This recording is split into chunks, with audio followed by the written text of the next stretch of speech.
തെരുവീതിയിലേക്ക് ഇറങ്ങേണ്ട അവസ്ഥ വളരെ ദയനീയമാണ്. കാരണം നമ്മുടെ സേനയുടെ ഉന്നത സ്ഥാനത്തിരുന്ന ഏറ്റവും ഉന്നത പദവിയിലിരുന്ന ജനറൽ ബിപിൻ റാവത്ത് വിരമിച്ചതിന് ശേഷം നമ്മുടെ പ്രധാനമന്ത്രിയുടെ ഔദാര്യം പറ്റി 3 സേനയുടെയും തലപ്പത്തിരുന്നു കൊണ്ട് ഇപ്പോൾ ഒരു പുതിയ നിർദ്ദേശം കൊടുത്തിരിക്കുകയാണ്. അതായത് 35 വർഷം സിവിലിയൻ ചെയ്യുന്നത് പോലെ 35 വർഷം സർവീസ് പൂർത്തിയാക്കിയാൽ മാത്രമേ മുഴുവൻ പെൻഷനും അംഗീകരിക്കുകയുള്ളൂ, കൊടുക്കാൻ അവകാശമുള്ളൂ. ഇപ്പോഴത്തെ നിയമം അനുസരിച്ച് 20 വർഷം പൂർത്തിയാക്കിയാൽ അവന് ഏത് റാങ്കിലാണോ ആ റാങ്കിന് ആനുപാതികമായ മുഴുവൻ പെൻഷനും കിട്ടും. അത് ഇനി 50% മാത്രമാക്കി ചുരുക്കും.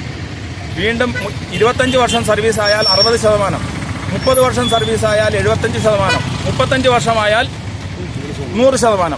ഈ രീതിയിൽ ഓരോ സർവീസുകാരനും ഒരു സൈനികനും ജോലി ചെയ്യാൻ കഴിയില്ല. കാരണം 24 മണിക്കൂർ ജോലി നോക്കുന്ന ഒരു സൈനികൻ ഇവിടെ 8 മണിക്കൂർ പോലും തികച്ച് ജോലി നോക്കാൻ കഴിയാത്ത സിവിലിയൻസിനോട് തുല്യമായിക്കൊണ്ട് 35 വർഷം ബങ്കറിലിരുന്ന് ജോലി ചെയ്യണമെന്ന് പറഞ്ഞു കഴിഞ്ഞാൽ എങ്ങനെ സാധിക്കുമെന്ന് നോക്കണം.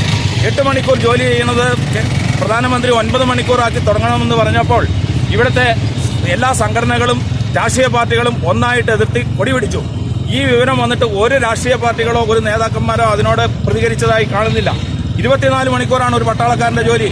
അല്ലെങ്കിൽ സർക്കാർ പറയണം 8 മണിക്കൂർ യുദ്ധം ചെയ്താൽ മതി, നിങ്ങൾ 8 മണിക്കൂർ ജോലി ചെയ്താൽ മതി, പാകിസ്ഥാനോട് 8 മണിക്കൂർ ബോർഡറിൽ നിന്നാൽ മതി, അത് കഴിഞ്ഞാൽ നിങ്ങളുടെ ഡ്യൂട്ടി തീർന്നു.